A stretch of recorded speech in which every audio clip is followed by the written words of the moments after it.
at the very top of the show, but Together, that's the title, subtitled The Healing Power of Human Connection in a Sometimes Lonely World. I feel like this is, along with the message that you just shared, possibly very good medicine for our times, certainly with what we're facing, which is in some ways just bringing to the surface and magnifying that which is already there, I feel.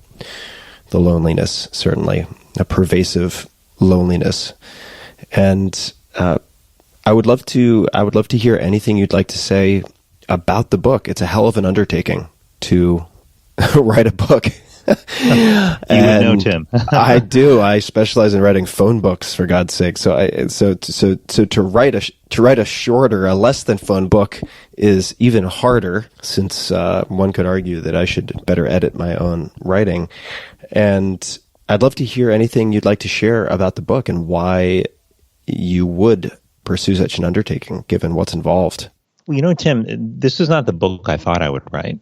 I had a couple of other ideas for other books that I was convinced would be the places I should focus on. But a funny thing happened to me in 2017 in the summer. I wrote an article for the Harvard Business Review on loneliness in the workplace. And, I wrote it at the request of the editorial staff, who thought that their audience would be interested in loneliness. I said, "Are you sure?" And they said, "No, we're not sure, but we think it would be of interest." And I wrote that article thinking, okay, I'll do this and I'll move on to the next thing.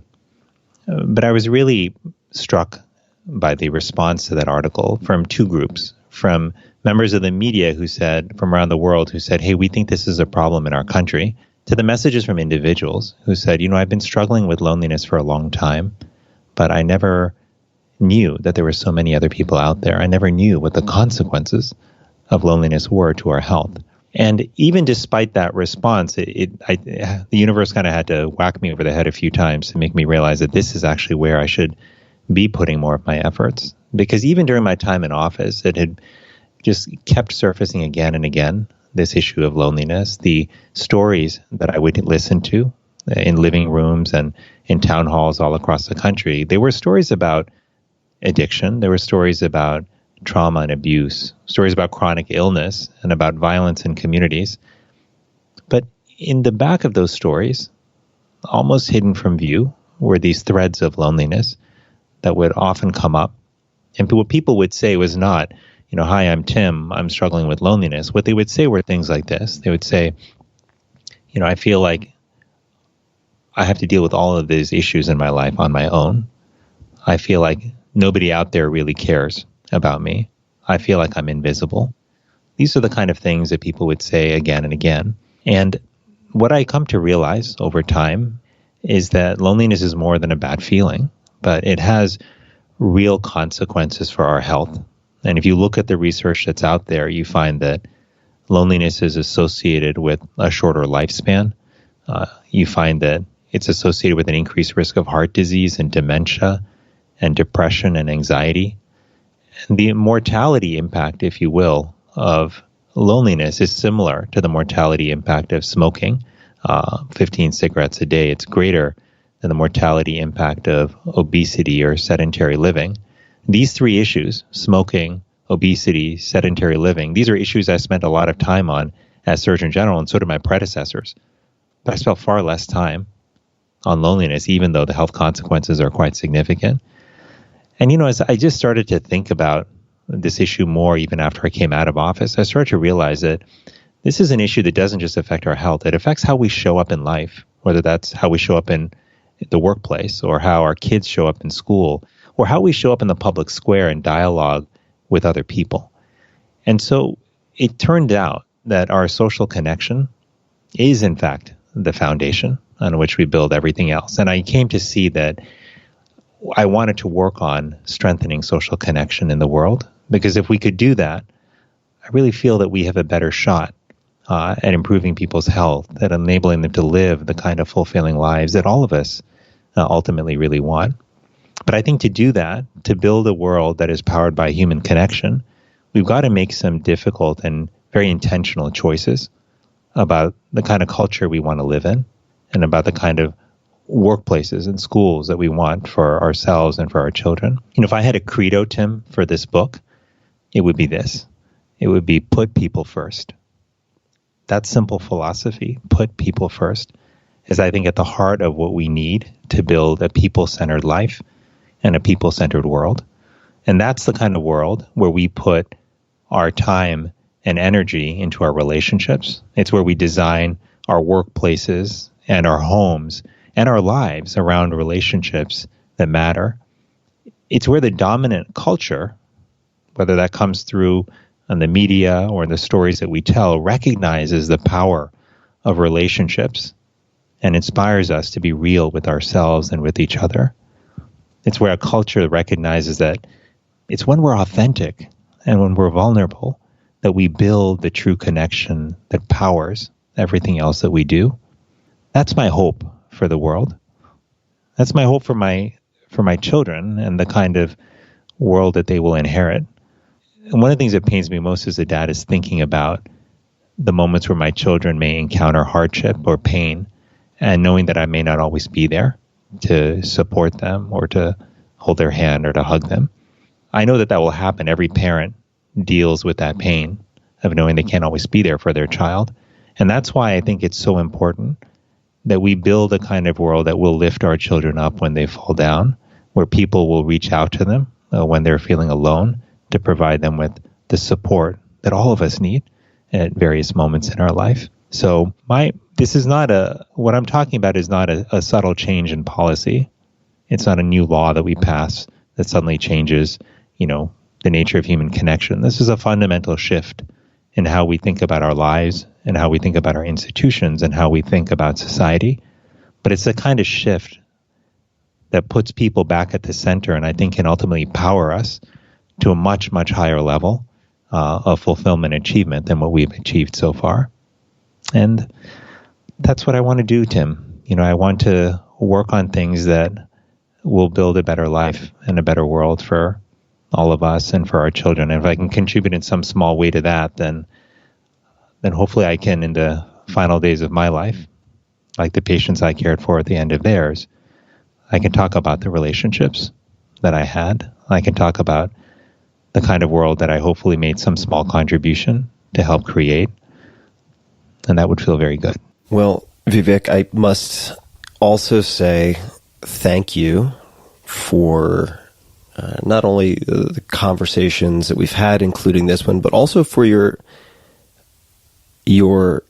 emotional support and compassion last week. In my case, you're a deeply compassionate, kind, and also calm and calming person. And I appreciate you last week when I had a fever, shortness of breath, and dry cough for 24 to 36 hours.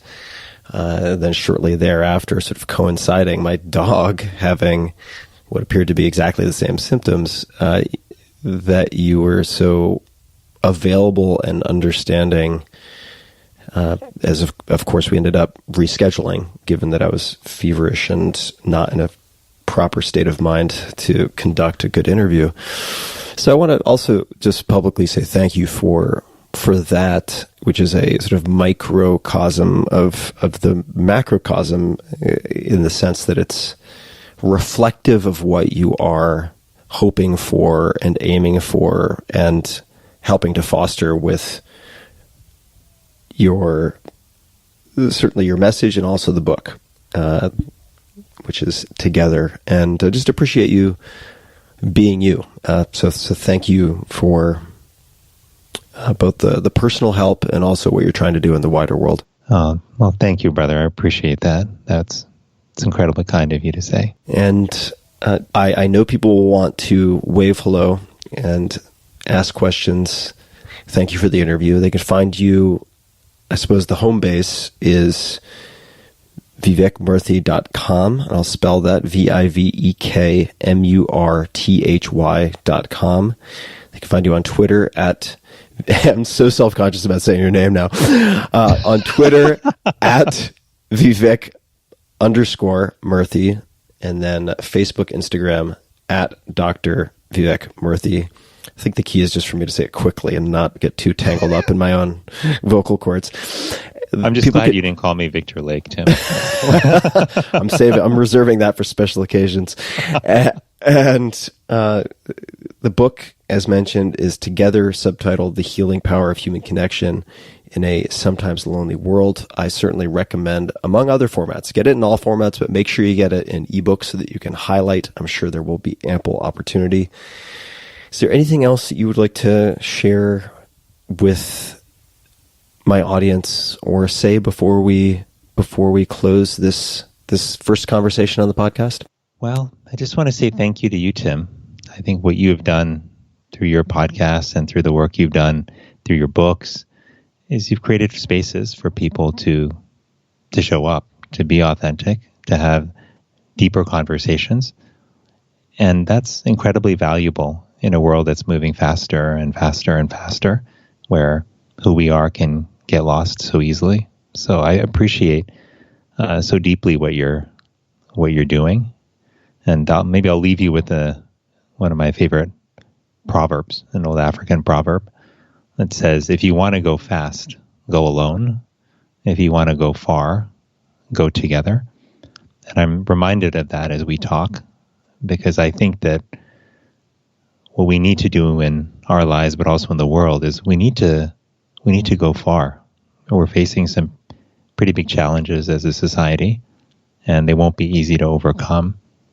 But moments like this, whether we're facing a pandemic or longer term crises like climate change, moments like this, I think, are opportunities for us to find each other, to reconnect with each other, to refocus on relationships, and to put people first.